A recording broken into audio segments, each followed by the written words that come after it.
자, 도덕이라고 하는 것은 니체가 뭐라고 생각하냐면 도덕은 해석이다. 그러니까 도덕에 대한 새로운 정의를 내리고 시작을 합니다. 자, 해석이 뭐였죠? 해석? 단순한 우리의 인지작용에만 관계된 것이 아니라 이 해석은 곧 힘의 의지의 활동에 대한 다른 명칭이었다라고 제가 말씀을 드렸을 겁니다. 자, 힘의 의지의 활동이라고 하는 것은 뭐냐면 상승적 삶을 위한 활동이죠. 그죠? 삶의 상승 운동. 그래서 해석은 힘의 의지의 다른 표현이자 힘의 의지의 활동에 대한 표현이고 또 힘의 의지의 활동에 대한 표현에 한해서 늘 삶과 관계한다. 어떤 삶, 그것도 퇴화되는 삶이 아니라 상승하는 삶과 관계되는 어떤 것이다. 그런데 니체는 인간의 모든 활동뿐만 아니라 자연계의 모든 활동을 다 힘의 의지의 활동으로 설명하려고 한다고 그랬죠. 그래서 인간을 포함한 세계 전체에 대한 거대 담론을 제시하는 힘의 의지라고 하는 하나의 원리를 가지고 이제 그런 시도를 했던 철학자라고 말씀드렸습니다. 그래서 인간의 인식 문제부터 시작을 해서 존재 문제까지 다 몽땅 다 이제 힘의 의지로 설명을 하는데 그렇다면 도덕도 마찬가지겠죠. 도덕도 힘의 의지의 유형학의 한 부분입니다. 자, 그렇게 해서 니체가 도덕 역시 우리가 얘기하는 도덕 역시 해석으로 봐야 한다라는 이제 입장을 제시를 하게 되는 거죠. 자, 근데 도덕은 해석이다라고 하는 이 개념 규정 속에는 무슨 내용이 포함되고 있냐면 우리의 상승적 삶을 위한 어떤 고려가 반영되고 있다라는 말이 들어가 있는 거죠. 따라서 도덕은 특정 유형의 삶의 조건이 건드려지는 가치평가의 체계다라고 하는 말이 성립이 되겠네요.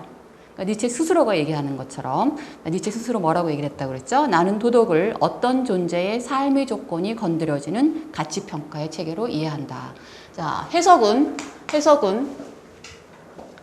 힘의 의지의 상승적인 자기 상승을 위한 평가 활동이라고 말씀드렸습니다. 그것도 무엇이 힘의 의지의 상승을 위해서 더 유용한지, 더 큰 힘을 발휘하는지, 혹은 그렇지 않은지를 결정하는 가치 평가 작용이라고도 말씀을 드렸었어요.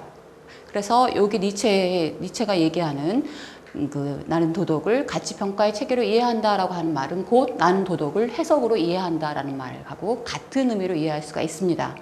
도덕은 우리 스스로 삶의 상승을 위해서 스스로 만들어내고 또 그 도덕에 의해서 우리의 상승적 삶을 계속해서 추구해가는 우리의 해석이다. 그런 말이 되겠네요.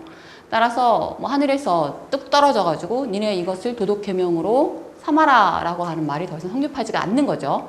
인간 스스로 인간 삶의 조건으로 구성해내고 요청하고 그것에 의해서 살아가는 그런 너무나 인간적인 해석입니다.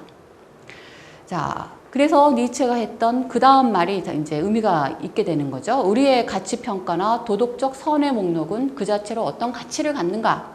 자, 그 자체로는 아무런 가치가 없습니다. 그것이 가치를 획득하게 되는 조건은 뭐냐면 우리의 상승적인 삶이라고 하는 그 조건이라는 것이 충족이 돼야 돼요.